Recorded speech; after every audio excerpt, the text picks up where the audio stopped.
வடிவமைக்கப்பட்டுள்ளது. இந்த திட்டத்தின் ஒரு பகுதியாக 9 தளங்கள் கொண்ட பேருந்து நிலையம் மற்றும் அலுவலக கட்டிடம் மற்றும் 10 தளங்கள் கொண்ட குரலகம் கட்டிடம் ஆகியவை திட்டமிடப்பட்டுள்ளன. புதிய பேருந்து நிலையத்தில் 73 பேருந்துகள் நிறுத்தும் வசதி, பயணிகள் கூடம், சில்லறை வணிக தளங்கள், அலுவலக பகுதிகள், 433 4 சக்கர வாகன நிறுத்தும் இடங்கள் மற்றும் 1174 இரு சக்கர வாகன நிறுத்தும் இடங்கள் ஏற்படுத்தப்பட்டுள்ளன. பல்வேறு வசதிகள் ஒருங்கிணைந்த முறையில் அமைக்கப்பட்டுள்ளன. பயணிகள் கூடம் முதல் அடித்தளத்தில் அமைக்கப்பட்டுள்ளதுடன் பேருந்து நிறுத்தங்கள் தரை மற்றும் முதல் தளங்களில் வடிவமைக்கப்பட்டுள்ளன. உயர் நீதிமன்ற மெட்ரோ நிலையம், NSC போஸ் சாலை, எஸ்பிளனேட் சாலை மற்றும் TNPC சாலை ஆகிய இடங்களில் அமைந்துள்ள நுழைவு மற்றும் வெளியேற்ற அமைப்புகள் வழியாக பயணிகள் நேரடியாக பேருந்து நிலையங்களுக்கு செல்லும் வகையில் இந்த கட்டமைப்பு வடிவமைக்கப்பட்டுள்ளது.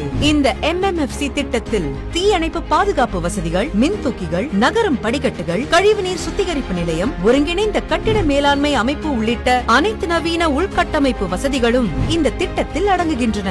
இத்தகைய சிறப்புமிக்க ஒருங்கிணைந்த பன்முக போக்குவரத்து வசதிகளுடன் கூடிய பிராட்வே பேருந்து நிலையம் மற்றும் குரலகம் அமைக்கும் பணிகளை